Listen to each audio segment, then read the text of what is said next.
Este podcast faz parte do movimento LGBT Podcasters. Conheça outros podcasts através da hashtag LGBT Podcasters ou do site www.lgbtpodcasters.com.br.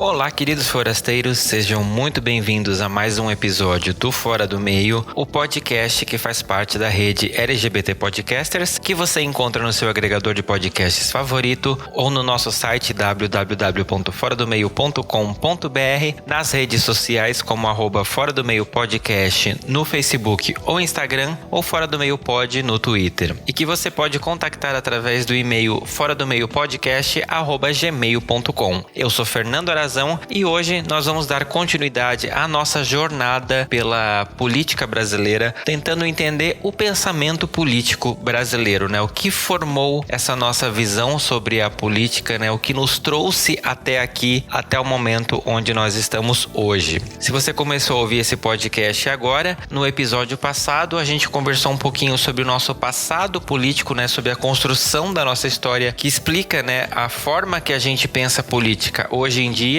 E a gente vai conversar nesse episódio sobre o nosso presente político. E o presente político considerando o governo Temer e o governo Bolsonaro. Mas antes de a gente mergulhar nessa nova fase, a gente tem alguns recadinhos importantes.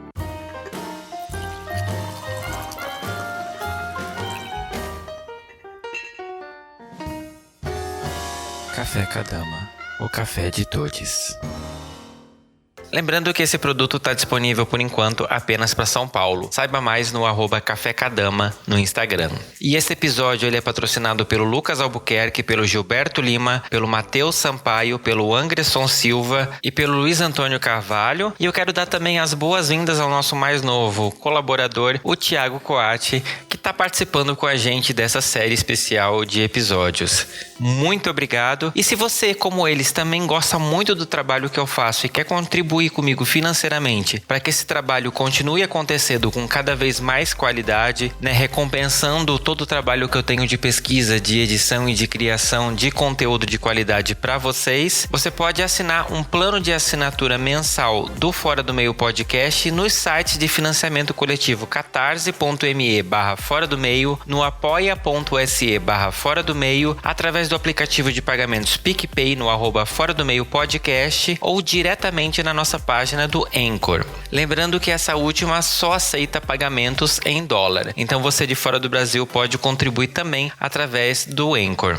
Todas as informações dos planos de assinatura e o link para cada uma dessas plataformas você encontra no www.foradomeio.com.br. E você pode também contribuir comigo assinando esse podcast em todos os agregadores onde a gente está presente, assinando o nosso canal no YouTube, fazendo seus comentários nos vídeos dos episódios que a gente posta lá e nos vídeos que são exclusivos do canal. Além, claro, de dar 5 estrelas pra gente e fazer um comentário na nossa página do Apple Podcasts. Se você nos acompanha através de algum dispositivo da Apple, vá lá, dá 5 estrelas, faça um comentário, porque tanto esses comentários da Apple quanto no YouTube, eles ajudam a plataforma a entender que nós somos sim um conteúdo relevante e que a gente merece ser apresentado para mais pessoas. Além, claro, de você poder ajudar o Fora do Meio a alcançar mais pessoas através das nossas postagens do Instagram de uma maneira muito simples, curtindo, comentando e salvando as postagens. Clicando na bandeirinha que fica embaixo de cada uma delas, você ajuda o Instagram a mostrar as postagens e fazer o Fora do Meio ser visto por mais pessoas. E quem é visto, logicamente, é lembrado e mais pessoas podem ter acesso a esse conteúdo que eu produzo com tanto carinho, com tanto cuidado para a comunidade LGBT. Então eu conto com a sua ajuda nesses quesitos e você também deve colaborar comigo de uma forma muito simples. Na descrição desse episódio tem a pesquisa do perfil do ouvinte 2020 e lá você pode responder algumas perguntinhas muito simples, muito rápidas e me ajudar a traçar o perfil da audiência que escuta esse podcast. Dessa forma, eu consigo produzir episódios mais direcionados para o perfil da audiência, além de você me ajudar a atualizar o Media Kit desse podcast. Então, não custa nada, ajuda esse pobre podcaster a ter esse perfil bem traçado para poder correr atrás de recursos e ter cada cada vez mais qualidade na produção do conteúdo para você. E sem mais delongas, bora abrir esse armário para falar um pouquinho sobre o nosso presente político. Vamos descobrir o que reflete hoje, no nosso dia a dia, tudo aquilo que a gente viu no episódio anterior. Armário aberto. E no armário aberto dessa continuação sobre a nossa discussão, afinal, a política brasileira, né? O que faz a gente chegar nesses momentos? O que faz esse povo ter essas ideias de votar no 17, gente? Vamos tentar entender isso hoje nesse episódio, porque a gente falou sobre as nossas construções como base até o final do episódio passado. Terminamos perguntando se é golpe ou se não foi golpe. Se você não ouviu, ouve lá o episódio. E a partir de hoje, a gente vai falar sobre governo Temer e tudo que aconteceu a partir dali. Isso que já parece que faz 500 anos, né? Olha como a gente... Eu ia usar a palavra evoluiu, mas eu tenho minhas dúvidas. Meninos, como estão vocês? Bem, caminhando. Apesar de tudo, né? Esse rebuliço todo. Sim. Eu também acho que... Quer dizer, bem é mentira, né? Ninguém tá bem. Mas dentro do possível, tá indo. Sim. Bastidores do podcast, ouvintes, a gente remarcou essa gravação e mudou a pauta umas 15 vezes, porque o governo não tá ajudando a gente a botar um marco. Cada vez que a gente pensava, vamos falar sobre tal coisa, o governo ia lá e mudava tudo e a gente tinha que readaptar. Mas acho que a gente vai chegar agora, se o Bolsonaro não cair até o lançamento desse episódio, ele vai ficar um episódio atual. Meninos, por favor, se apresentem para quem por acaso não ouviu o episódio anterior. Quem são vocês na fila da urna eletrônica? Bem, então, gente, primeiro oi, né? Obrigado, Fernando, pelo convite para estar aqui de novo, né? Já tô me sentindo em casa, Que já bom. tô aqui sem tênis, sem nada, deitado no sofá. E ainda me pediu um café sem açúcar. Pedi mesmo, na verdade eu pedi um chá e derramei aqui no chão, isso é real. Mas bem, tirando essa parte dos bastidores, né? Meu nome é Thiago Coatti, sou várias coisas, né? Eu sou do Larvas Incendiadas, que acho que é uma das principais razões de eu estar aqui, que é um podcast de divulgação científica de estudos de gênero e sexualidade. Sou cientista político de formação, né? Tenho um mestrado e doutorado na ciência política, sou ativista LGBT, dentre outras coisas. Acho que é isso. Eu sou Lucas Golete Oliveira, eu sou graduado em Ciências Sociais pela USP, Universidade de São Paulo, tenho mestrado em Ciência Política também. Agradeço demais o convite, a oportunidade de botar a cara no sol aqui, junto com vocês, Fora do Meio. Oportunidade muito bacana, dar espaço pra gente aqui. Tá falando, expondo essas ideias nesse tempo tão conturbado, né, tão difícil. Mesmo com tanta diversidade, a gente pode expor essas ideias e ver uma luz no fim do túnel, né? Sim. Eu tenho essa oportunidade de falar ainda, né? Expor essas ideias é bem importante. Exato, vamos esperar que isso continue, né, gente? A gente não pode esquecer que isso é um direito que a gente tem que lutar, tem que vigiar, porque senão tiram da gente. E é justamente por isso que eu resolvi fazer essa série debatendo a política. E se você não ouviu o episódio anterior, eu repito que é interessante que você ouça, você vai ver como esses dois caras que estão aqui comigo hoje de novo são fodas para poder falar sobre esse assunto. E meninos, eu quero começar já falando com vocês, desde a queda do governo Dilma, né, quando o Temer assumiu, começou a se criar toda uma série de comentários e de... acho que a palavra que mais foi usada desde então foi comunismo, né? A galera começou a falar de novo, volta do comunismo, né, e pedindo até o absurdo do retorno da ditadura militar e mais um monte de outras coisas que a gente olhava e dizia... Da onde vocês saíram pra gente poder fechar o buraco? Como que vocês, que são estudiosos, né, desse assunto, encararam tudo isso? Ah, Fernando, sinceramente... Manda bala. Não, vai que eu sou forte. Eu acho que é aquele meme que tá na quarentena, que acho que define grande parte das minhas reações pra quase tudo que eu tenho visto nos últimos anos, né? Não me surpreende, mas me abala. Uhum. Porque assim... Acho que a gente já até comentou isso no episódio passado, né? Esse uso retórico do comunismo, do fantasma do comunismo, né, como uma ameaça, não é algo novo, é algo que esteve presente ali na década de 30 no Brasil, é algo que esteve presente ali também na década de 60, né, assim. Uhum. Esse é um uso tão... é um lugar comum na nossa política já, infelizmente, né? E eu acho que se nunca tivemos antes uma ameaça real do comunismo, agora é que isso não existe mesmo, gente.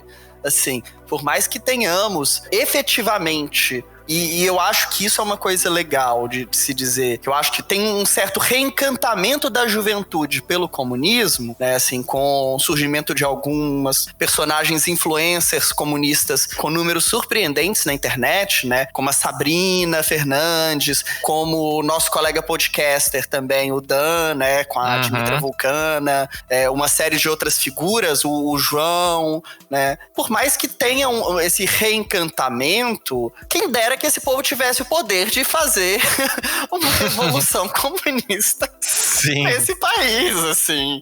Gente, isso não é um demérito dessas pessoas, são ótimas, super competentes, concorde ou não com elas, concorde ou não com a vertente política delas. Mas, assim, elas não têm poder pra fazer isso, assim.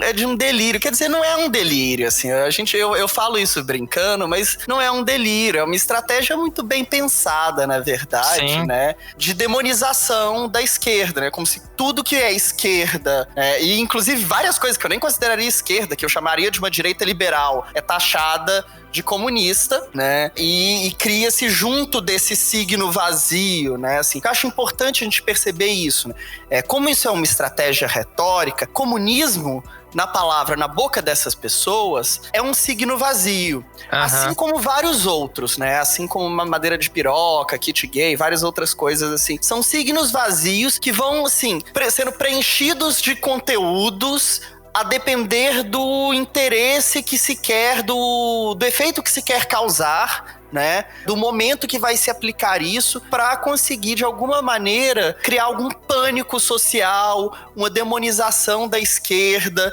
taxar o tempo todo de coisas impossíveis e utópicas, como se utópico, inclusive, fosse um insulto, né? Como se fosse algo ruim, né? Então eu vejo muito essa estratégia sendo utilizada dessa maneira, assim. Mas por um lado, se eu acho que isso é uma parte importante desse discurso, eu tenho dúvida, na atualidade, de mensurar qual é o tamanho da importância real dessa estratégia. Eu acho que ela é um dos pilares, mas eu não sei se ela é o pilar mais importante também do bolsonarismo e dessa ascensão conservadora, né? Mas bem, eu paro por aqui. É mais levantando uma dúvida, assim, também, porque senão eu disparo a falar, fico falando o tempo todo, e aí o Lucas não contribui, né? Vamos ver o que ele tem também pra dizer. Bora lá. O que você acha, Lucas?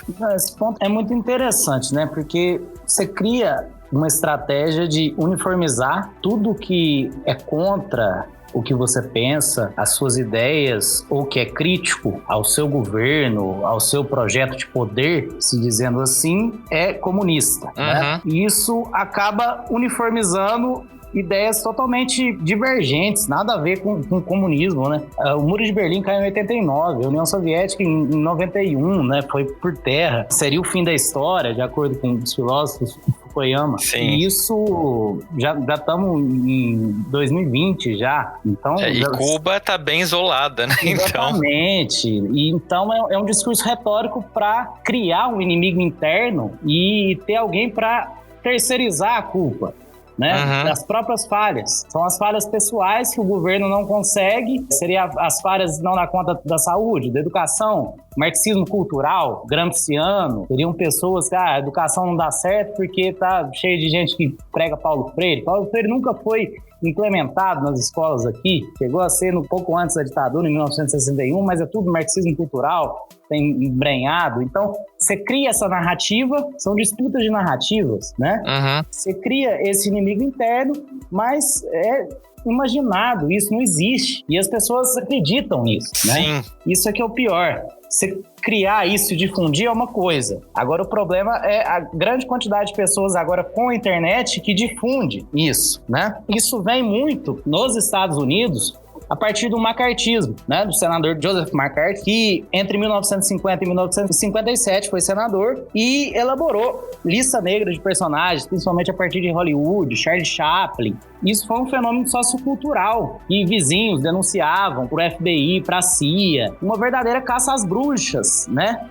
De subversão, de indústria cultural e flagrantes violações de direitos individuais das pessoas, perseguição mesmo, né? Denunciando todo mundo no auge da Guerra Fria, disputa entre União Soviética e Estados Unidos, de que as pessoas estariam aderindo ao comunismo, o inimigo interno dentro do próprio país. E isso agora, em 2020, vamos falar de 40, 60 anos depois, voltando à tona, as pessoas denunciando, apontando o dedo, você é comunista, esquerdista, petralha, é o mesmo discurso que se volta ao antipetismo, né? Sim. Seria um partido, todo mundo que é contra o Bolsonaro, bolsonarista, seria petista, né? Você uniformiza tudo e coloca todo mundo no mesmo balaio. Sim.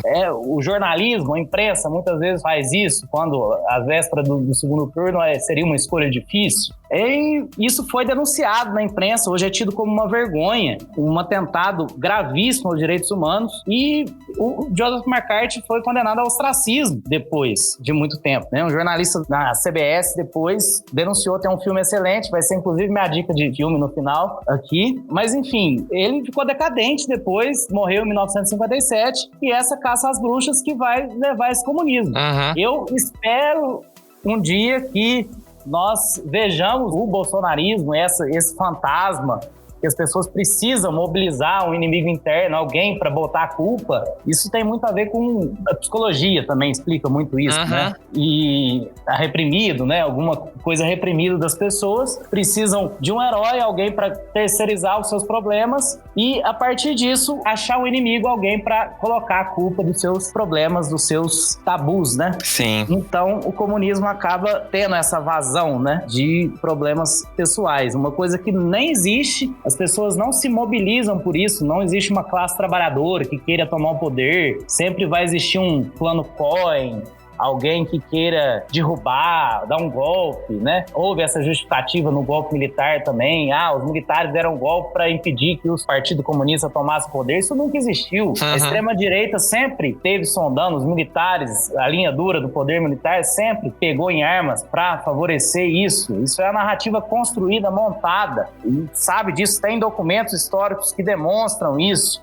Nunca houve perigo comunista no Brasil. E as pessoas acreditam nisso, demonstram uma disputa de narrativas históricas hoje na internet absurda. Sim. De sites pulando isso, tá nessa disputa de fake news agora, as pessoas começaram finalmente a ser presas, investigadas por isso, estão tirando o site do ar de modo muito rápido, né? Agora, por sinal, começaram a prender as pessoas. Então, enfim, tomara que um dia, no futuro histórico, aconteça igual foi com Joseph McCarthy nos Estados Unidos, as pessoas tenham vergonha dessa caça às bruxas que estão fazendo, do tanto de bobagem que estão fazendo desse fantasma do comunismo, né? Que rondou os Estados Unidos, ronda a Europa, rondando a extrema-direita do mundo hoje em dia, né? Sim. É interessante a sua fala porque ela faz um link muito próximo com a fala do Éder, que foi o psicólogo que eu entrevistei no episódio 32, onde ele fala, né, que o neoliberalismo acabou criando alguns inimigos para essa entidade, família, e, querendo ou não, o comunismo foi esse inimigo criado para a entidade sociedade, né? A sociedade corre um perigo porque os comunistas vão querer destruir tudo, né? Eles vão roubar sua casa, vão comer suas criancinhas e esses absurdos que...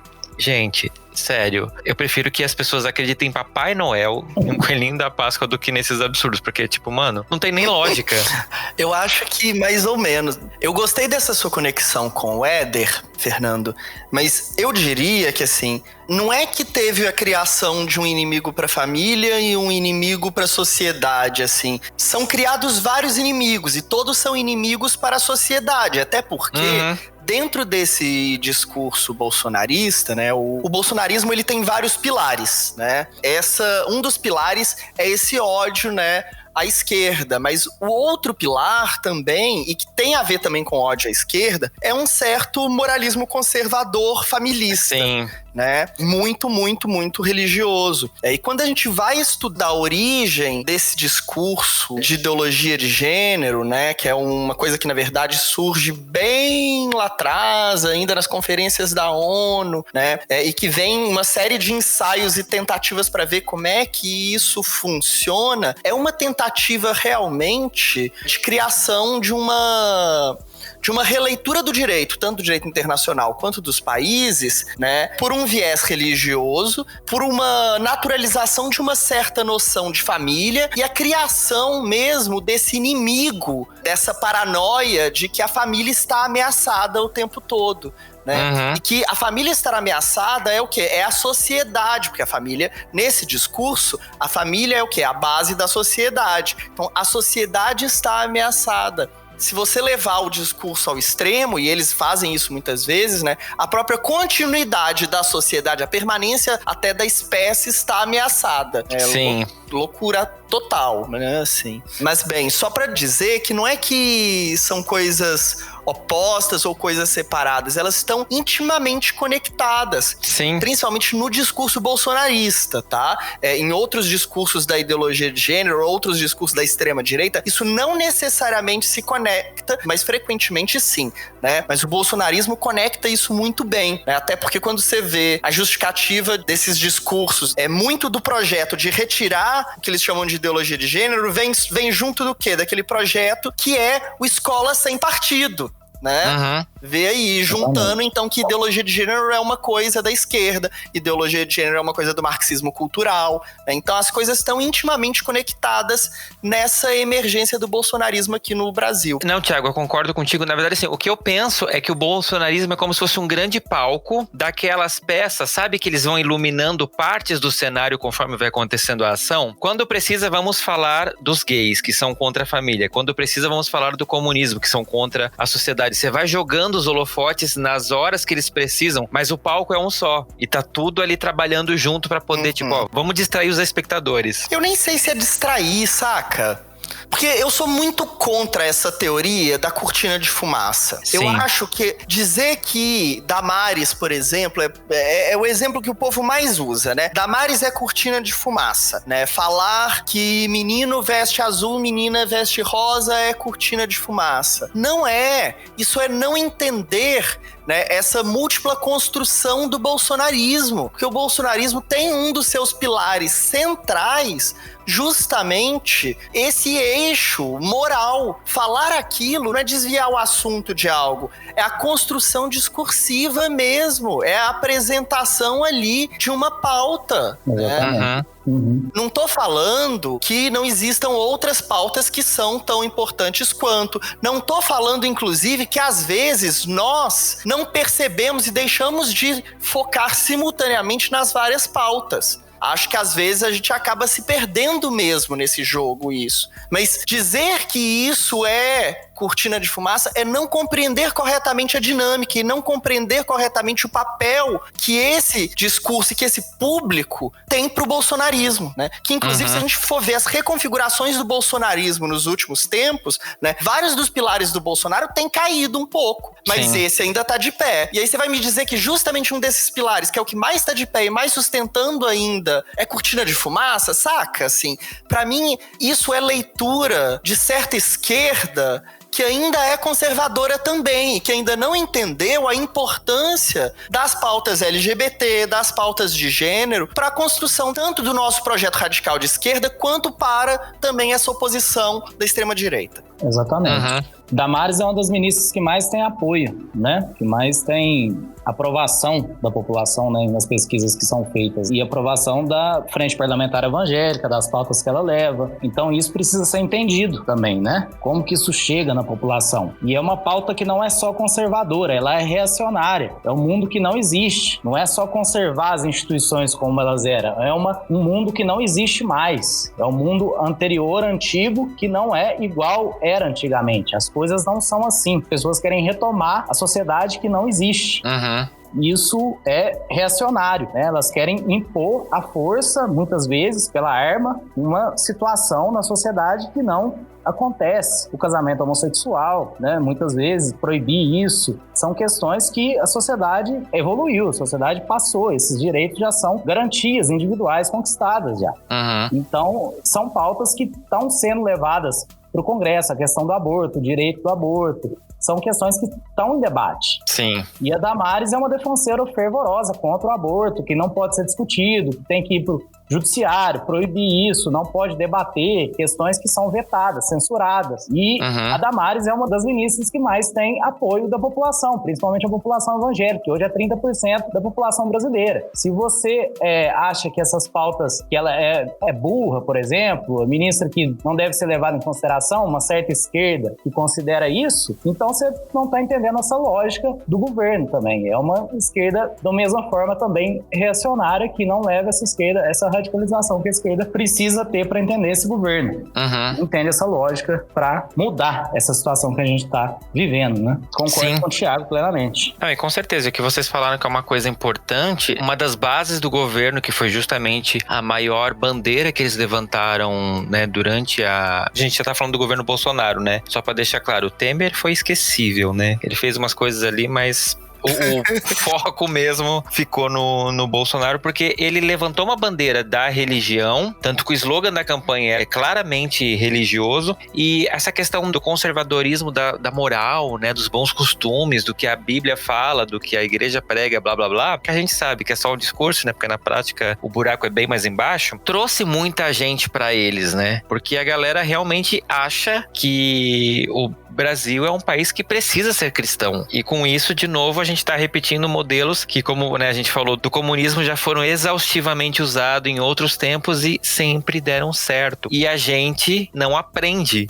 É isso que você falou, assim, eu só queria pegar aqui também, fazer mais um parênteses, porque tem um certo discurso que eu concordo, mas não concordo. Sim, o povo vê uma certa novidade muito grande dessa influência religiosa na política brasileira. Eu fico pensando onde é que esse povo tava, sabe, assim, porque a religião sempre foi muito central no Brasil, sempre foi muito importante, né? Quando a gente vê a história do Brasil, assim, a religiosidade sempre foi muito, muito influente, né? Desde Brasil Império até redemocratização, a gente não pode esquecer que a redemocratização foi feita por uma parte de militante de base da esquerda católica, que nossa democracia nasce, isso é muito louco, gente, nossa democracia nasce optando por excluir as pessoas LGBT. Teve um debate na Constituinte sobre inclusão do termo orientação sexual na Constituição. Agora eu esqueço, acho que é o artigo 3º, eu sou ruim disso de cabeça, mas é aquele que fala que não vai ser aceito nenhum tipo de discriminação, aí cita lá raça, gênero, quer dizer, não fala gênero, fala sexo. E a ideia era, né, o movimento LGBT tentou incluir ali orientação sexual, e por influência, né, do lobby, né, católico e evangélico, e ali principalmente católico nesse momento, não entrou. Então, assim, o nascimento da democracia é marcado pela escolha de deixar as pessoas LGBT, quer dizer, como é orientação sexual, né, na verdade, só LGB, né, seria de identidade de gênero, né, de lado. E desde então, a gente teve uma presença religiosa muito grande, né, assim. O governo Lula teve uma presença religiosa bem grande também, né. Claro que há aí, a partir da eleição da Dilma, da primeira eleição, uma reconfiguração e principalmente, né, uma certa base evangélica vai ganhando mais força e vai apelando, vai trazendo com maior força essa questão do discurso da ideologia de gênero. Mas isso não é novo. Eu queria insistir com todo mundo. Isso não é novo. O que talvez seja novo, então, é o uso estratégico dessa categoria e ideologia de gênero aqui no Brasil dessa maneira para ir contra, para criar mais um inimigo interno, né, para construir uma base política, né, a partir disso e para ser contra os nossos direitos, né? Uhum. E sim, é verdade que principalmente aí com o Bolsonaro, eles ganham um poder, né, que há muito tempo eles não tinham, né? Mas eu só queria deixar isso muito claro, né, que essa influência, essa promiscuidade, não vou falar essa palavra promiscuidade, porque eu gosto de promiscuidade, que essa interferência da religião e na política não é algo tão novo assim, como muitas vezes algumas análises fazem parecer ser. Uhum. Então, o que acontece é que, pelo menos os dados que a gente tem, o Congresso de 2014, o que se confirma foi o Congresso mais conservador em 5 décadas, né? E as posições da sociedade em relação a questões polêmicas, em relação à legalização de aborto, casamento entre pessoas do mesmo sexo, pena de morte, redução da maioridade penal, essas questões, pelo menos 54% dos brasileiros têm posições tradicionais ou contrárias a isso, né? Isso tem representação política, né? De uma maneira ou de outra. Sempre teve uma influência política, nesse ponto eu concordo com o Thiago, mas isso ganhou uma representação maior em 2014, e desencadeou no impeachment também.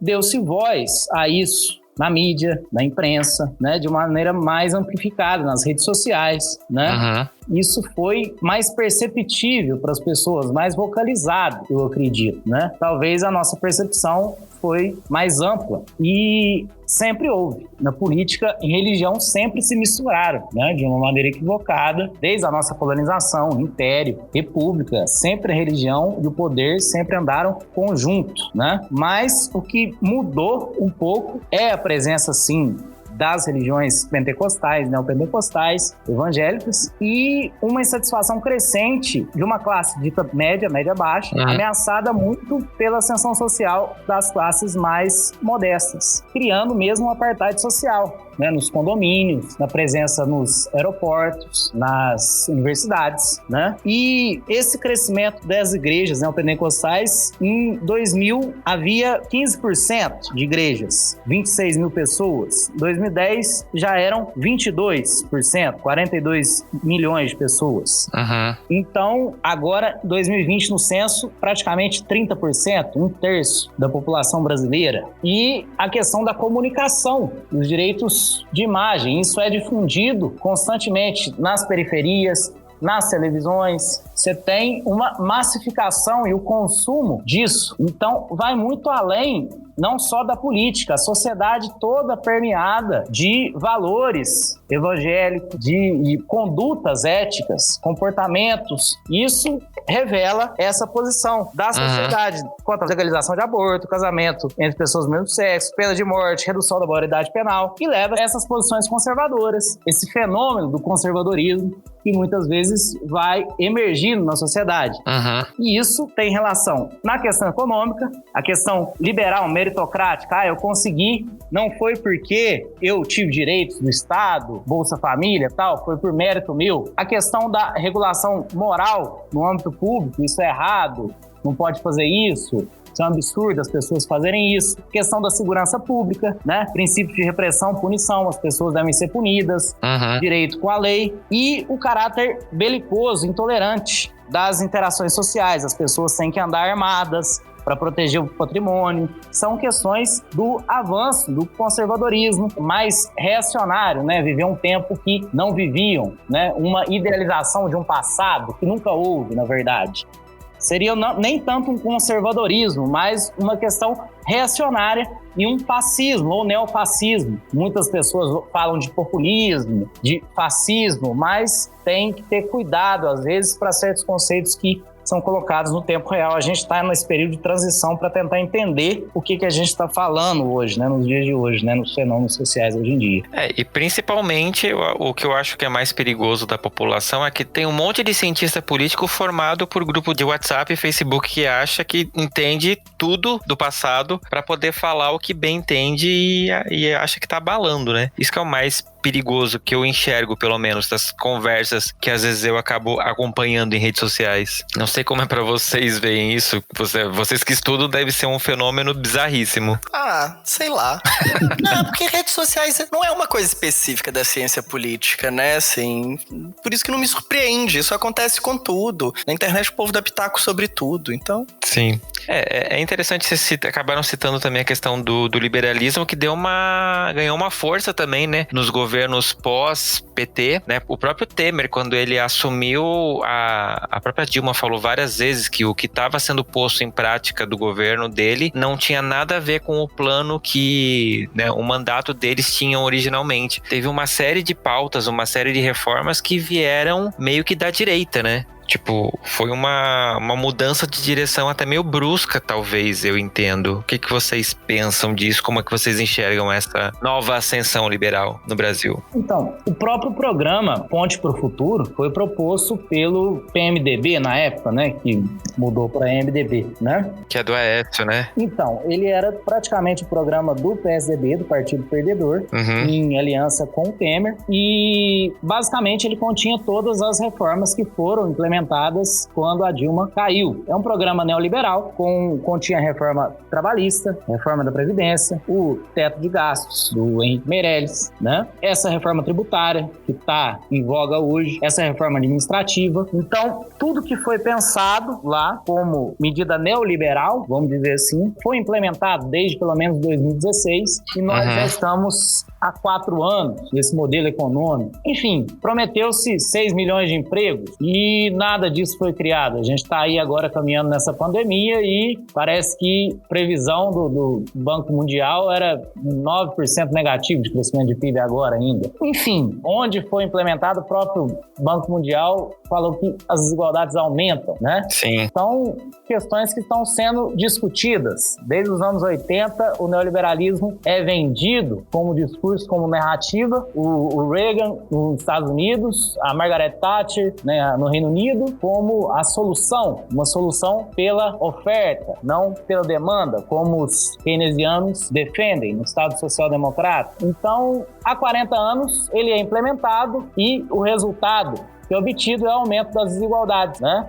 Há evidências comprovadas disso. O próprio Banco Mundial já admitiu que as políticas neoliberais aumentam as desigualdades. E há uma enxurrada de sites na internet, a extrema-direita, os conservadores, fervem nesses sites liberais como a solução, mas eles não são muito conservadores, né? Você pega a própria Margaret Thatcher, é uma mulher que se elegeu, né?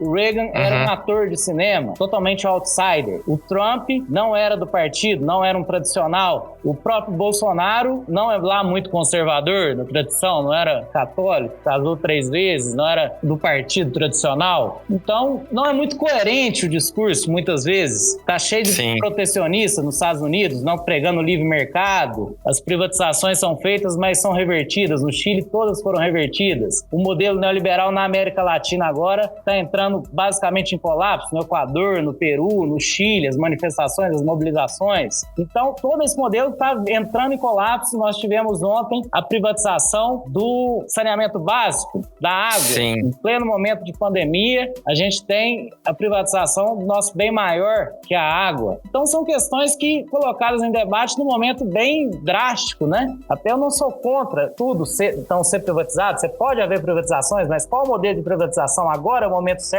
Nesse momento que a gente está vivendo, tem que ser agora, tem que passar a boiada, como foi dito na reunião, agora, nesse momento. Então, são questões que você está levando para o debate público num momento muito crítico da situação, né? E vai ter que privatizar agora, é hora de vender. Realmente, a gente tem uma situação de saneamento muito drástica, né? 50%, uma situação praticamente medieval. A cada $1 que você investe em saneamento, de acordo com a OMS, você economiza 4 em saúde. Então, são questões que a gente tinha que ter resolvido há muito tempo, só que o saneamento não dá voto, né? As pessoas não investem em saneamento porque fica debaixo da terra. Então, há muito tempo a gente tinha que ter movido isso e agora, em plena pandemia, a gente resolve privatizar o saneamento básico. Menos de 50% da população tem acesso a ele, água tratada e esgoto tratado. São questões que estão vindo aí desde pelo menos 2016, do golpe no impeachment, e a gente está debatendo isso agora, em plena pandemia. Eu fico em dúvida, bastante questiono esse debate público vindo agora. Não, eu concordo muito, muito, muito com o Lucas. Eu acho que se eu pudesse contribuir um pouquinho, eu acho que, pelo menos pro plano assim, mais concreto do que está ocorrendo no Brasil, eu acho que ele analisa muito bem. Eu queria, talvez, passar para um nível um pouquinho maior de abstração para pensar isso, porque eu gosto de pensar muito, assim, eu tenho pirado muito nos últimos anos lendo uma autora que chama Wendy Brown. Ela tem dedicado muito da obra dela para pensar justamente o que é o neoliberalismo, né? Quais são os efeitos do neoliberalismo de forma mais ampla no mundo, né? E o argumento dela é que o neoliberalismo não pode ser interpretado simplesmente como uma forma de política econômica, né? De menos Estado, né? Para ela, o neoliberalismo é muito mais do que isso. É isso também, né? É isso também, mas é muito mais do que isso, né? É uma forma específica de racionalidade, né, que atravessa não só a forma como nós pensamos, né, sobre o Estado, a forma como a gente faz Estado, mas atravessa também as nossas próprias vidas. A própria substitui muito, né, do que seria o campo da política, né? O que ela fala, na verdade, que o efeito é um desfazimento do demos, né? Uma substituição o tempo todo da lógica política pela lógica econômica, né? De uma economização e uma mercantilização dos mais variados aspectos da nossa vida, né? Que pode ser pensado desde como, e isso, por exemplo, no meu trabalho de doutorado fica muito claro para mim, quando eu vou analisar, né, como o movimento de pessoas trans está o tempo todo produzindo dados quantitativos para poder dialogar com a política. Por quê? Porque a linguagem dos direitos humanos, a linguagem da cidadania não é mais suficiente para você fazer um diálogo com o Estado. Você tem que ter ali uma dinâmica muito quantitativa, muito de mensuração, de falar em termos, inclusive, financeiros, de quanto que vai custar uma política pública, qual vai ser o impacto econômico dela, né? Senão você não consegue chegar no passo 2 de diálogo com o gestor do Estado. Passa para essas lógicas de uberização do trabalho também, né? Cada vez mais, né? Não só de uberização do trabalho, mas de mercantilização de tudo, até das nossas vidas afetivas, né? Até das nossas relações de amizade, que às vezes é mensuradas por quantos likes vocês trocam entre um e outro, né? Sim. Mas que sim, afeta também o Estado. Então, assim, eu queria só levar para esse nível um pouco maior de abstração para dizer que, isso é uma tendência que atravessa não só o bolsonarismo, mas atravessa de forma geral, é uma tendência bem grande no mundo, né? E que o Bolsonaro, na verdade, ele adere isso, mas ele não adere tanto, né? Assim, em uma série de aspectos, na verdade, ele é até antiliberal. É curioso pensar isso, né?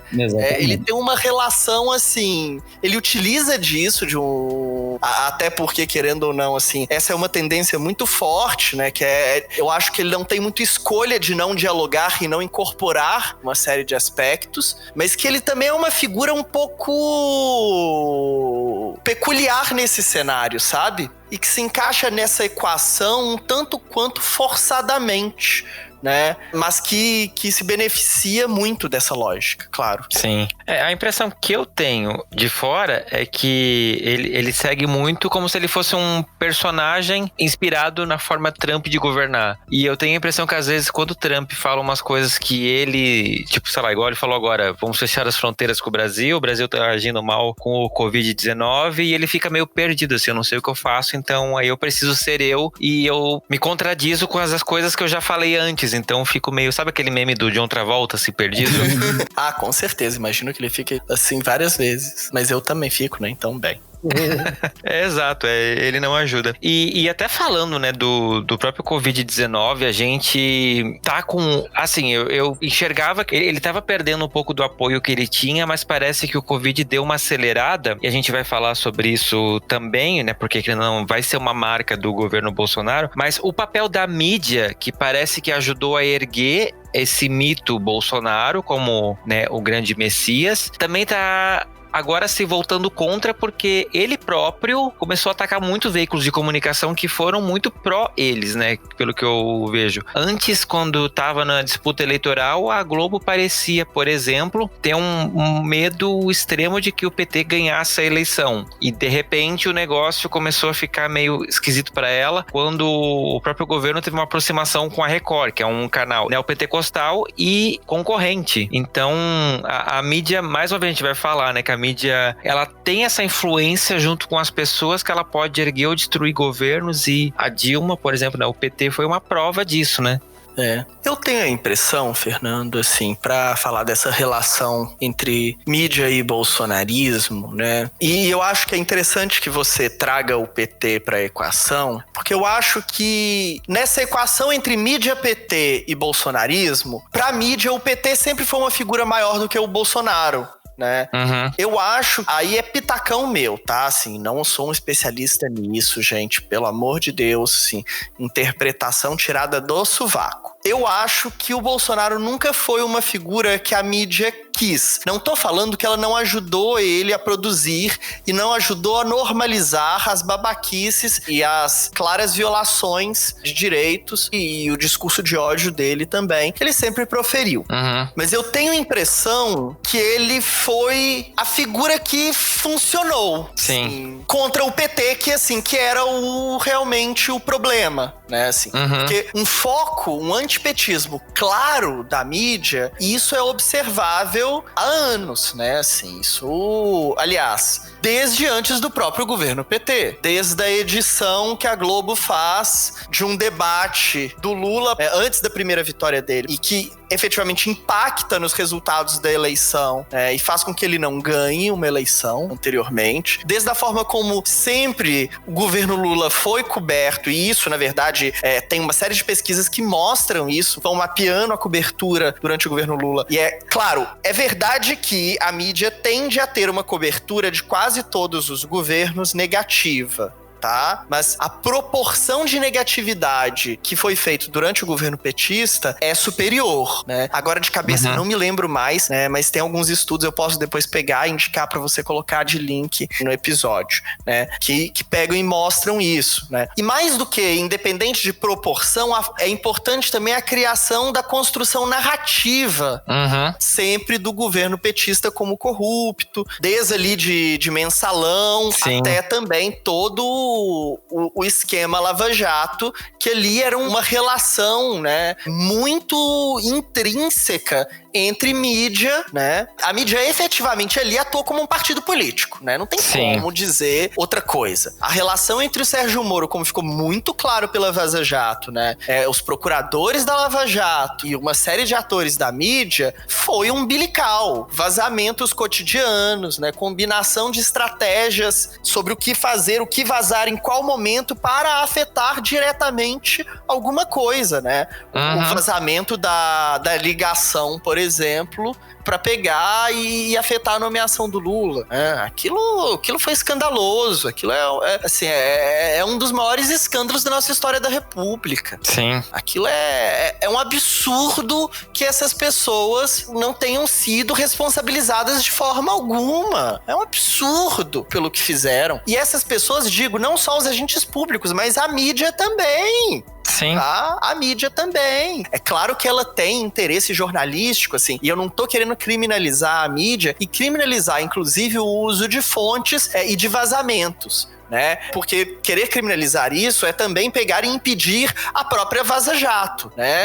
Mas a forma como isso ocorreu ali na Lava Jato é bem distinta, né? E com um objetivo político explícito e claro, né? Que aí eu acho que se a gente joga isso, a construção ali da mídia ali durante os governos PT, né? Mas quando a gente joga isso pra mim ali na eleição, pra mim não era claro que o que o Bolsonaro era o candidato, por exemplo, da mídia. Eu acho que a gente não pode dizer isso. Eu acho, inclusive, que a mídia preferia, assim, a mídia não existe, né? Também isso é uma coisa, né? Analiticamente, sempre que a gente fala mídia, a gente tá falando errado, assim. Cada grupo, né? Cada jornal tem sua preferência, tem seu editorial, né? Assim, existem também mídias de esquerda, né? Mas assim, tô aqui generalizando de forma para a narrativa fazer um pouco mais de sentido e facilitar a nossa conversa, né? Sim. Mas eu acho que preferiam muito mais outros candidatos, né? Por exemplo, Amoedo, o Meirelles, né? Até o próprio Alckmin também, né? O Alckmin, já tinha esquecido ele, né? Mas picolé de chuchu, eu adoro essa expressão. Eu acho que preferiam muito mais ele do que o Bolsonaro, mas assim, as outras figuras não engataram e o Bolsonaro construiu uma campanha, inclusive, muito apoiada em outras estratégias mais independentes, né? Essas WhatsApp, né? Assim, uma série de outras coisas, uma série de mídias independentes que fez ele ter um relativo sucesso, né? Junto com não ter o ódio, não ter a rejeição da mídia. Ele pode não ter tido apoio, mas ele não teve a rejeição. Isso é importante. Esse eu acho que é o ponto central, porque eu lembro, por exemplo, né, que nos debates da Globo, que são os debates mais assistidos na eleição, ele realmente, com o perdão da expressão, querido ouvinte, cagou para todos eles. E a Globo, que é o principal veículo de comunicação, no dia que teve o debate na Globo, em que ele estava se recuperando daquela maldita facada, ele estava dando uma entrevista para Record. Então, claramente, tipo assim, ele escolheu os veículos que ele pudesse se relacionar melhor com o público-alvo, né? Record, um canal evangélico, né? Ele tava com esse viés mais evangélico, então... E o pessoal, a grande maioria da população tava também com aquele ódio à Globo do tipo do Globo golpista, né? E etc e tal. Então é interessante pontuar isso também, né? Mas a Globo realmente, assim, ela tava levando uns paus da campanha, mas ela não se posicionou contra. Mas ela também ficou neutra. E isso que eu acho que foi o mais estranho, eu vendo, porque eu pensava, tipo assim, gente, a Globo tava metendo tanto pau na Dilma nos últimos tempos, e agora com o Bolsonaro parece que eles se calaram, porque até pro Temer eles, né, rolou aquele plantão por causa daquela gravação dele, do tem que manter isso aí, etc. É complicado. A questão é que, no meu ponto de vista, houve uma judicialização da política, um ódio à democracia mesmo, como se somente o poder judiciário fosse o salvador da pátria, né? E a mídia e a justiça formaram um partido político. Isso desde a Lava Jato, com um vazamento contínuo pela mídia. Incluindo nas vésperas da eleição, né? Exatamente. Constante. Isso era frequente, comunicação de massa, né? Durante o impeachment, o golpe na Dilma. E isso foi tudo fermentando o caldo que desembocou na eleição do Bolsonaro. Ele não era o candidato preferido, lógico, mas tudo levou a que ele vencesse o PT, certo?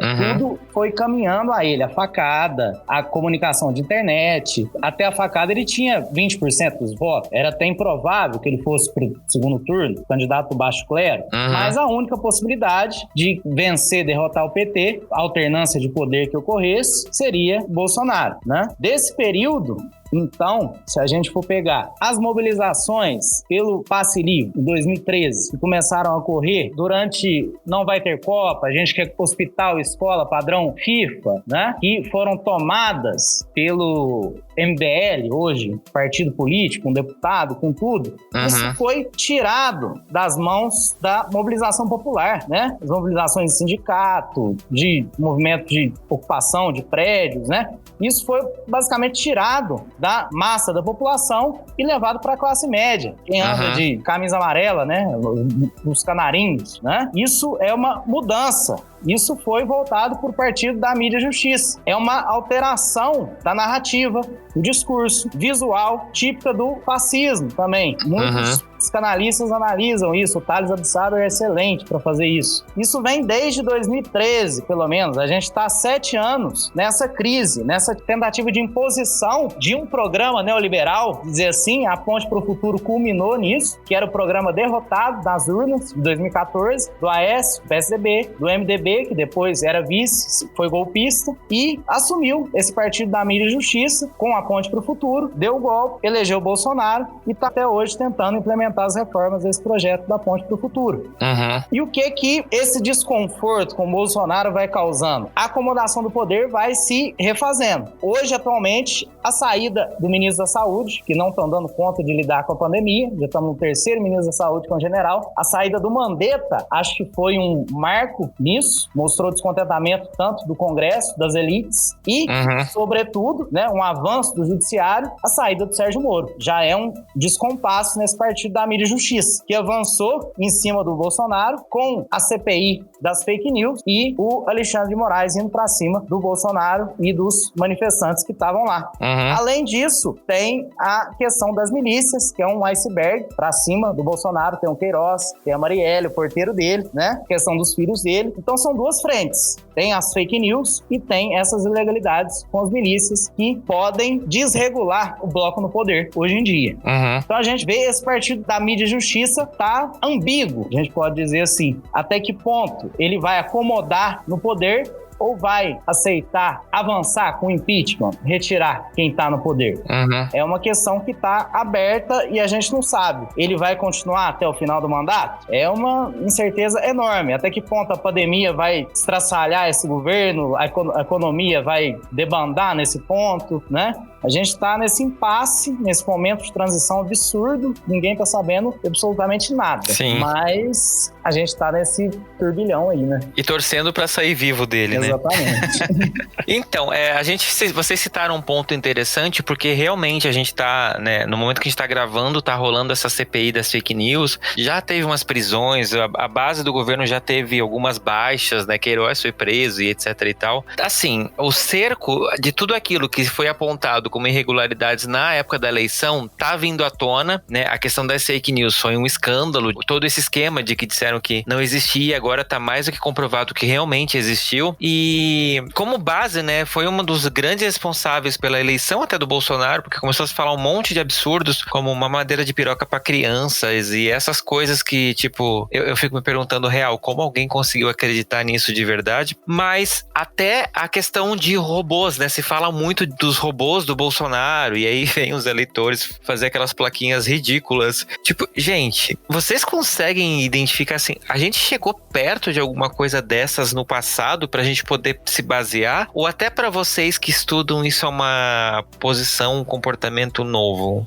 A gente tem muitos absurdos, né? As pessoas acreditam nas mais variadas barbaridades, sim. Mas ao ponto de modificar um processo eleitoral desse nível, teve caso também do PT, do caso do sequestro do Abílio Diniz lá, né?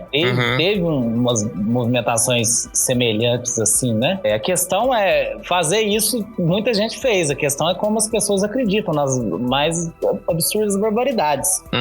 A questão é que o governo está sempre atiçando. A gente tem um governo militar praticamente, né? Não há a possibilidade do golpe porque os militares estão no poder, né? Eles vão dar o golpe por quê? Porque eles já estão no poder. E a gente não puniu os crimes da ditadura. Uma coisa que é importante falar é isso. A gente não teve uma justiça de transição e a lei da anistia que a gente teve aqui em 1979 absolveu os crimes de Estado, que são imprescritíveis, de acordo com os tratados internacionais. São crimes contra a humanidade e Carmen Lúcia, Ellen Grace, Gilmar Mendes, Marco Aurélio Mello, Celso de Mello, somente o Ricardo Lewandowski e o Aires Brito que foram contra, né, e votaram pela revisão da lei da anistia de 1979, que absolveu também os agentes de Estado e crimes contra a humanidade e direitos humanos. Agora, nós vivemos sob a tensão de um novo golpe militar em 2020, né? Em 2010, eles votaram contra a revisão da lei da anistia. Você vê o William Bonner fazendo discurso no Jornal Nacional, né? Que a história vai punir os responsáveis, né? A história não é redentora, ela não é libertadora, ela não é independente da ação como tentam se isentar as notas de repúdio, os editoriais de jornal, depois de levarem líderes autoritários ao poder. A Globo teve sim culpa, ela foi omissa, ela não falou que mamadeira de piroca era mentira, que o livro que pegava a sexualização das crianças era mentira. A Globo se omitiu, isso é importante falar. O judiciário não pôs um freio, não quis rever a lei da anistia. Agora corremos o risco de ter um golpe militar novamente. Então, e o judiciário que tá levando pau em cima de pau, inclusive, né? Querem fechar o Supremo Tribunal Federal. Por quê? Porque não puniu, não tivemos justiça de transição, não revimos a lei da anistia. Então, a história é impecável. Ela depende das ações humanas. As pessoas têm que agir. Essa é a questão. Nós somos responsáveis pela história aqui, as ações que nos omitimos também, né? Não só as ações que praticamos, mas pela omissão que fazemos. Isso é muito importante ser dito, né? Sim. Tanto a imprensa como a justiça, né? O partido da mídia e justiça lá atrás. Exato. E é importante lembrar que quando a gente fala de golpe militar em 2020, parece uma coisa muito distante, parece às vezes um grande absurdo, mas foi na Bolívia que teve um ano passado, não foi? Exatamente. Ano passado, retrasado? Gente, é aqui do lado. E soltaram nota também, o New York Times falou que a OEA soltou um comunicado que realmente foi golpe, soltou um comunicado errado, né? Soltaram dados errados, né? Pra favorecer o golpe, né? E a situação na pandemia lá tá assustadora.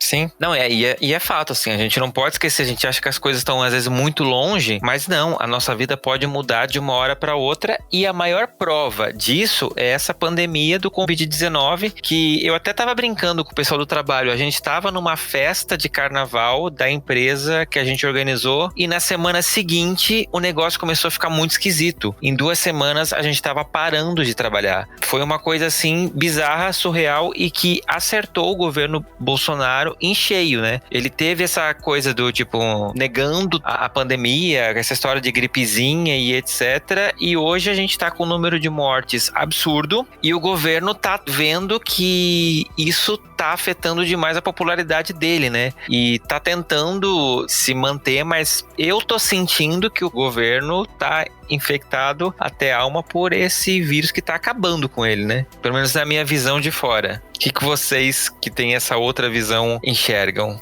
Fernando, assim, a resposta responsável de um cientista político é dizer, não dá pra saber ainda. É porque nós cientistas políticos, a gente, não só cientista político, a ciência social de forma geral é muito boa pra olhar e analisar o passado, pra lidar com o presente, ainda mais um presente tão presente como esse, a gente sempre desliza. Dito isso, a gente adora dar pitaco e a gente sempre palpita mesmo assim e produz nossas interpretações, né, assim. Eu acho que o contexto... O governo Bolsonaro, ele tem sido muito imprevisível em uma série de fatores. E eu acho que isso tem se intensificado agora na pandemia. Assim, acho que cada dia... Teve dia que eu tive certeza que ele caía no dia seguinte. Teve dia que eu já tive certeza, não, ele vai se reeleger. Eu acho que isso tem oscilado muito. Mas eu concordo contigo que eu acho... que, aliás, uma coisa é concreta, né, assim, que essas várias quedas de ministro, o escândalo do Moro, né, os escândalos, a forma como ele tá lidando com a pandemia, os escândalos com os ministros da saúde, né, o escândalo com os dados da Covid, tudo isso foi noticiado de forma muito rígida, né, e tá tendo, sim, um impacto na popularidade dele que a gente consegue perceber que houve uma leve queda, não é uma queda enorme, mas é uma queda significativa na popularidade dele, que tem reduzido, né, e ficado cada vez mais restrita a um grupo radical. Né? Eu acho também, né, que como o próprio Lucas já disse, né, principalmente o judiciário tem dado sinais, né, cada vez mais de querer enfrentar o bolsonarismo, apesar que o Congresso ainda está um tanto quanto vacilante. Sim. Basta ver que o Rodrigo Maia tem mais de 20 pedidos de... Acho que já tá em mais de 40, né? Eu perdi já a conta do número de pedidos de impeachment. Eu mesmo sou autor de um deles. Mas bem, é sério. Mas bem, não vem ao caso. Já sabemos pra quem mandar e-mails se isso acontecer. Mas bem, assim, ele tem um número enorme de pedidos de impeachment na mão que ele simplesmente nem coloca pra discussão. E sinceramente, eu vou confessar uma coisa aqui pra vocês que eu até me arrependo de falar. Se eu fosse ele, eu tenho dúvidas de que eu colocaria também, porque eu não vejo ainda entre os parlamentares uma base de apoio dele tão degradada que esse pedido de impeachment seria aprovado no Congresso muito menos no Senado. Porque, lembrando que as duas casas aí importam, né? Eu primeiro falei Congresso, mas eu queria falar Câmara, perdão. A Câmara primeiro aprova a abertura, mas quem julga e processa é o Senado. E o Senado é muito mais conservador do que a Câmara. E olha que a Câmara já é um horror, né? Mas assim... E por que eu acho que se eu fosse o Rodrigo Maia, eu também faria? Porque eu acho que se você jogar essa cartada e perder, você fortalece a porra do cara. Né? Ele fala assim, olha, o povo não me quer ainda aqui. Então assim, eu não sei prever o futuro, não sei o que vai acontecer. Eu acho que a coisa tá ficando cada vez mais feia pro Bolsonaro. Eu te digo hoje, né, pra datar isso bem, né, 25 de junho, que é o dia que a gente tá gravando isso. Eu te digo hoje que eu acho que ele não termina o mandato. Não sei dizer quando, mas eu acho que ele não termina o mandato. Pelo menos assim, né, tem muita coisa aí arrumada, pronta pra ele não terminar o mandato. Não sei te dizer como, se seria via Congresso, se seria via Judiciário, não sei prever isso, mas eu posso te dizer que amanhã eu posso mudar de opinião quanto a isso. Acho que minha avaliação de uma forma geral é essa. Sim.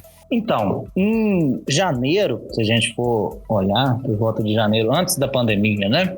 Até a eleição, né? A gente pode pegar o voto bolsonarista de uma maneira geral mais ampla, né? A gente pode dividir entre os fundamentalistas mesmo, fanáticos, a gente pode pegar os evangélicos, os apoiadores de internet, mesmo quem desejava um líder, um seguidor. Essa parcela aí não vai abandonar mesmo. A Folha chegou a quantificar isso em pesquisa, isso dava por volta de 12% a 13%. São os apoiadores fiéis, fundamentalistas do bolsonarismo. Quem votou nele também foram os antipetistas, quem queria alternância de poder, né? E uma terceira parcela, o voto dele fora o pessoal do Partido da Justiça, pessoas até que inclusive apoiavam um golpe militar, alguém que queria alguém mais forte para levar o poder. São aproximadamente, a Ângela Alonso fez essa estratificação no artigo No País, logo que ele venceu as eleições. A gente está com 1 ano e meio de governo, ministros foram trocados num tempo recorde, governo cada vez mais frágil, recheado de militares. Ele chamou isso de nova política, para não ceder apoios. Agora já está cedendo ao chamado Centrão. Centrão também, uma utopia, né? Não existe. É um emaranhado de partido, uma fragmentação e, basicamente, não existe um Centrão. É uma quantidade enorme de partidos fisiológicos, adesistas de ocasião, que podem vender o seu apoio em troca de cargos políticos, mas podem sair do governo muito fácil também, né? Sim. Se verem que o governo tá descambando, não tá dando certo, esse caso do Queiroz, por exemplo, já circulou notícia que o Centrão não estava muito disposto a aderir ao governo, né? Sobe o custo, né? Exatamente. Sim. Foi cogitado um ministro da Educação que era vinculado ao Centrão. O Ministério da Educação é um ministério que tem muito recurso. Hoje já foi declarado um ministro da Educação militar. Não é ligado nem aos olavistas, nem ao Centrão, por exemplo. Então já mudou as peças do jogo, já é outra relação de poder. Então essa é a questão, né? Como que isso vai se encaminhar para um possível, provável impeachment? Também acho muito difícil ele terminar o governo com 1 ano e meio de mandato. Como que ele termina o governo sem apoio? Ele está tentando ter os 170, 171 votos do Centrão, dos partidos, para vetar o impeachment, impedir o impeachment. Isso é muito difícil. Na sociedade, o que tem acontecido com a pandemia, né? Ele tá perdendo esses 12, 13% de apoio que ele tinha da base fundamentalista, da base mais radical. As pessoas estão começando a enxergar que, opa, peraí, como que ele deixa morrer essa quantidade de gente? As pessoas estão vendo que não é bem assim, não é tão mito que elas confiavam, né? Principalmente as pessoas de classe média, as pessoas que estão a renda maior. E um outro fenômeno que tem acontecido também são as pessoas que estão recebendo os R$600, estão aderindo, estão apoiando. Tem crescido o apoio nas parcelas de faixa de renda mais baixa. As pessoas que recebiam 100, 100 e poucos reais de Bolsa Família, agora estão recebendo 600 do governo, ou às vezes 1.200. Isso é outro fenômeno que tem sido verificado nas pesquisas. O governo criticava o Bolsa Família e falava contra, né? Agora, com o auxílio emergencial, tá ganhando R$600 ou 1.200 a mãe solteira e estão apoiando o governo, pelo menos na pesquisa, né? Isso na sociedade, né? Diferente do apoio para o impeachment e para o voto, né? Sim. Mas a questão são duas frentes que a gente tem agora. A gente tem essa frente da fake news, que pode caçar a chapa dele, inclusive, né? No judiciário. Só que é um ponto também, né? Os militares já enviaram, os militares da reserva também, tem essa questão, não são os militares da ativa, né? É diferente. Já falaram que mesmo se o judiciário caçar a chapa, eles não vão aceitar, né? Que é um absurdo. Isso. Eu também duvido que eles vão aceitar uma decisão judicial dessa que caça a chapa e ele saiu do poder. É um golpe claramente declarado. Mas, enfim, seria a possibilidade mais clara e limpa que isso se resolvesse. Caçar o presidente e vice. Isso seria a contenção por acordos de cúpula. Todo mundo se acalmar os ânimos. Não, vamos passar, não vamos caçar a chapa, não. Tudo certo. Ou o governo poderia se reorganizar mesmo, né? Controlando os ímpetos autoritários e o mandonismo do presidente. Não, vamos ficar mais quietinho, não vamos falar com cercadinho, não vamos falar bobagem. Faz 5 dias que ele não tá falando por causa do Queiroz e o país parece que tá tudo bem, né? Nem tá morrendo mais de 50 mil pessoas, tá tudo tranquilo, né? Então a paz.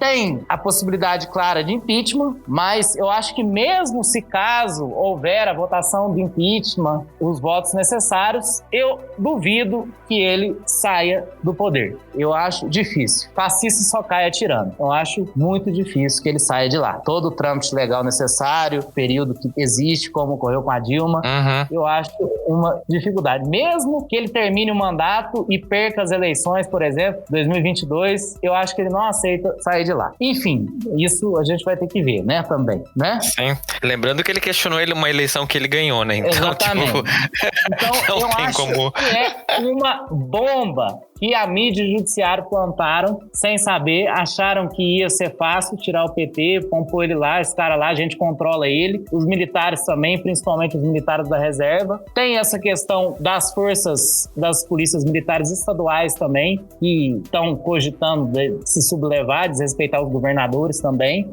São questões que estão cada vez mais pendentes. A gente, como cientista social, cientista político, é muito difícil para fazer qualquer previsão. Mas se fosse para chutar qualquer coisa, eu acho muito difícil que ele aceite qualquer decisão judicial que retire o poder dele. Seja essa decisão no Tribunal Superior Eleitoral, seja uma decisão de impeachment, mas, ao mesmo tempo, eu também acho muito difícil que ele termine o mandato diante desse ímpeto. Eu acho mais fácil que se acomodem as forças e ele seja contido, né, pelo Congresso, pelo Judiciário. Ele vai acabar sendo governado pelo Judiciário, pelas imposições e medidas judiciais o tempo todo, uma atrás da outra. Pois é. A minha opinião sobre como eu acho que vai terminar o governo Bolsonaro, você vai descobrir no próximo episódio do Fora do Meio, porque a gente vai falar exatamente sobre o que a gente acha, o que a gente pensa que pode estar vindo no futuro. Já tivemos uns spoilers aqui, mas vamos desenvolver um pouquinho melhor essas ideias no próximo e último episódio dessa trilogia sobre política. Meninos, eu quero agradecer vocês por estarem aqui comigo mais uma vez, né, para discutir esse assunto, querido ouvinte. Seria muito legal ter a participação de vocês. Então, o que vocês acham do futuro da política brasileira? Te convido a mandar um e-mail para foradomeiopodcast@gmail.com ou falar com a gente lá no nosso grupo do Telegram ou via inbox do Instagram, qualquer coisa. Mas vem participar com a gente dessa conversa pro último episódio. O que você acha que a gente pode esperar do futuro? E a gente vai partir agora pro Se Joga. Se Joga. E no Se Joga desse episódio, eu vou deixar indicado para você um documentário que está na Netflix, é um documentário muito bom, que ele fala um pouquinho sobre a questão das últimas eleições e faz um paralelo muito interessante, inclusive com outras eleições do mundo, mostrando principalmente o quanto uma eleição pode ser manipulada. E aqui eu não estou falando de manipulação de uma urna eletrônica, porque em muitos dos países onde isso aconteceu, não existe urna eletrônica. Na verdade, a grande parte dessa manipulação aconteceu através das redes sociais e a principal delas, o nosso querido Facebook. E vale lembrar que o Facebook, assim como o Google, tem acesso a todos os nossos dados, né, no próprio site do Facebook, que você pode não usar, mas se você usa Instagram e WhatsApp, né, é tudo da mesma empresa. E o documentário é o Privacidade Hackeada, da Karen Hammer e da Jehane Noujain, que mostra um pouquinho da história, né, dos bastidores do grande escândalo que aconteceu em 2018, onde a Cambridge Analytica coletou dados de 87 milhões de usuários do Facebook sem a permissão desses usuários. E o quanto isso impactou as eleições presidenciais e tudo mais, né, no mundo todo. Nesse documentário ele vai acompanhar o ponto de vista de alguns personagens, como a Brittany Kaiser, que é ex-diretora de desenvolvimento da Cambridge Analytica, né, que foi a pessoa que acabou delatando, né, contando tudo o que estava acontecendo dentro da empresa. Então é um documentário chocante, porque você percebe que o que você acha que você escolheu, na verdade, pode não ter sido você. Então essa é a minha dica para esse episódio, né, onde a gente está falando tanto sobre o governo e as escolhas, né, que nos levaram a eleger esse governo. Vale a pena. E convidados, o que vocês deixam de lição de casa para nossa audiência? A gente falou aqui nesse episódio sobre o fantasma do comunismo e sobre macartismo. Tem um filme fantástico, um dos melhores filmes que eu vi, chama Boa Noite e Boa Sorte, ou Good Night and Good Luck. É sobre um jornalista dos Estados Unidos chamado Edward Murrow, da rede CBS. O filme é em preto e branco, com o George Clooney, e ele fala sobre essa perseguição a jornalistas, artistas, nesse período de 1950 a 1957 nos Estados Unidos. E é muito interessante, você podia acordar no outro dia preso, acusado de ser um comunista espião dos Estados Unidos. Nossa. É bem interessante, o George Clooney, fantástico, ele dirigiu, fez o roteiro e atuou nesse filme. É um dos melhores filmes que eu já assisti sobre esse período. Outra dica também sobre esse fantasma do comunismo é o livro do Fernando Moraes, autor brasileiro, Os Últimos Soldados da Guerra Fria, que estreou o filme no Netflix, WASP Network, Prisioneiros da Guerra Fria. Excelente, dá uma olhadinha lá sobre o fantasma do comunismo e Guerra Fria. Muito bom. Muito legal. Bem, minha primeira indicação, na verdade, é um livro que eu já mencionei aqui no episódio, né, assim, que é o Undoing the Demos, da Wendy Brown. E ela acabou de publicar também um novo, acho que chama Nas Ruínas do Neoliberalismo, mas em inglês, alguma coisa assim.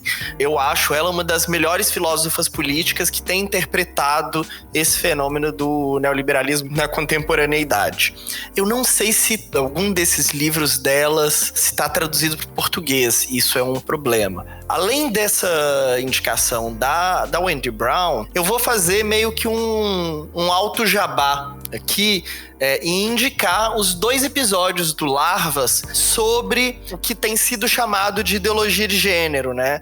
Que foram episódios que eu gravei junto com a Regina Facchini, a Sônia Correia e o Marco Aurélio Prado. Eu acho que aqueles episódios são preciosos. Se vocês querem entender o que diabos é esse trem de ideologia de gênero, principalmente ali, né, a Sônia e o Marco fazem tanto um mapeamento histórico disso, quanto uma analítica fina de como que isso tem operado de diversas maneiras, assim. Vale muito a pena ouvir.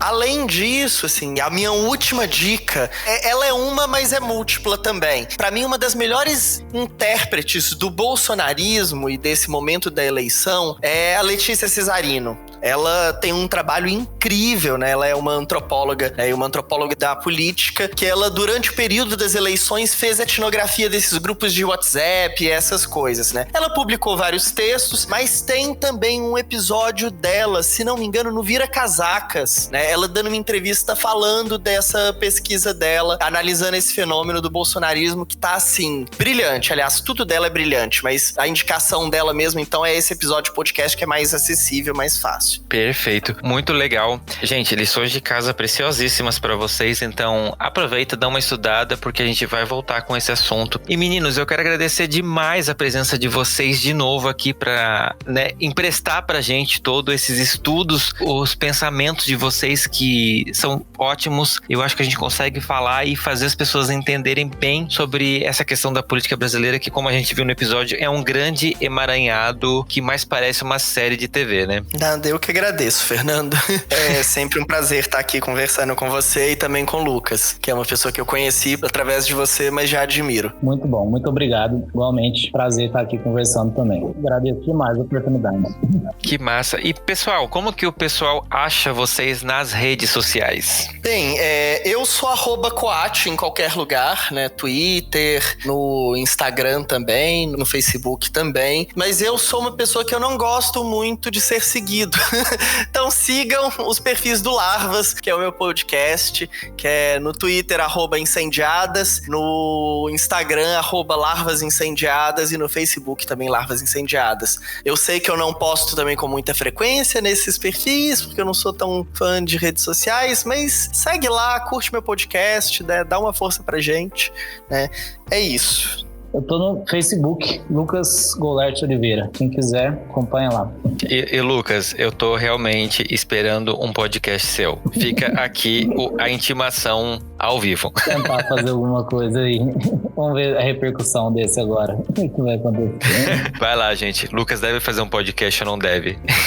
Mas é isso, gente. Eu quero agradecer demais vocês. E você ouvinte, se prepara. A gente vai encerrar mais essa trilogia, então. Bem aqui, quase às vésperas da eleição. A gente não tá falando muito de eleição, né? O coronavírus acabou dominando o tema, mas vai ter eleição esse ano, né? Adiada, mas vai, né? Pois é. Então a gente... as pessoas não estão de prever qualquer coisa daqui a mais de uma semana. Sei lá, amigo. Então eu vou ver se eu acordo amanhã de manhã. Mas se tiver eleição, lembre-se, presta atenção em tudo isso que a gente falou, porque esse é o objetivo desses episódios, a gente poder ir votar consciente, porque como eu já falei, a gente sabe muito bem qual é o peso de não dar valor ao nosso voto. Eu encontro vocês daqui a 15 dias. Tchau! Tchau, gente. Até mais. Obrigado. Até lá. Messenger.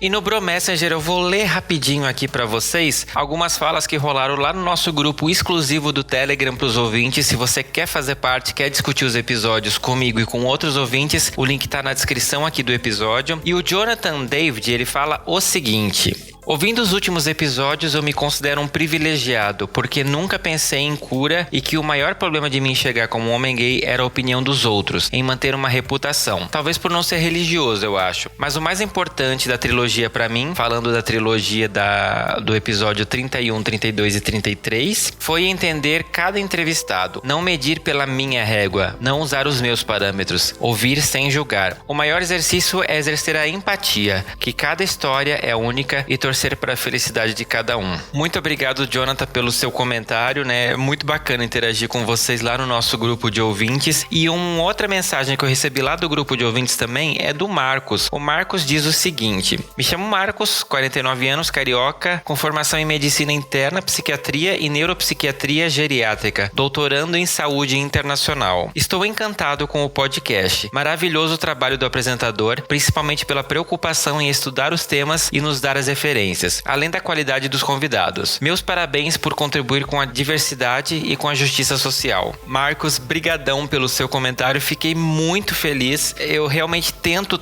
faço o possível para ter esse cuidado de cada episódio que eu produzo do Fora do Meio, eu estudar para poder ter uma condução um pouquinho melhor do episódio e com isso garantir que o assunto que vai chegar até vocês, ele venha pautado com a qualidade jornalística que um podcast, como Fora do Meio se propõe a ser, precisa ser, ele precisa ter esse cuidado com os seus ouvintes, porque senão eu acho que não teria sentido trazer essas pautas se não fosse para acrescentar na vida de todos e de cada um de vocês. Então eu agradeço demais e eu fico muito contente com o seu feedback. Eu espero de verdade que as pessoas sintam a mesma coisa.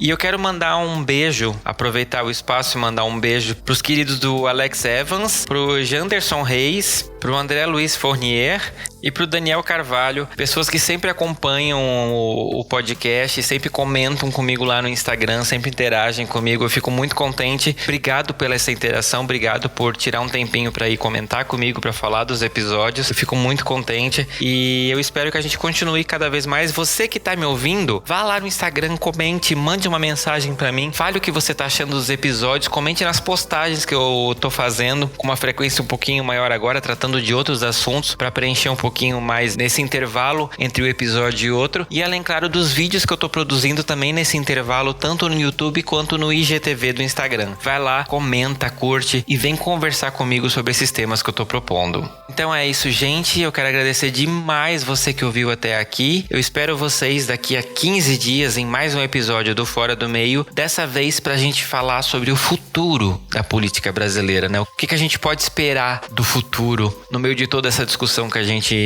tá fazendo aqui nessa nova trilogia. Então eu aguardo vocês. Manda um e-mail pra mim. Vai lá, fora do meio podcast@gmail.com. Segue no Instagram, @fora do meio podcast. Segue no Twitter, @fora do meio pod e vem falar comigo.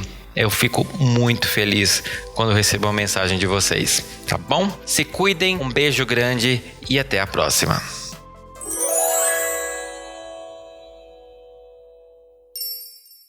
Este podcast faz parte da Podcast. Conheça os demais programas da rede acessando podcast.com.br.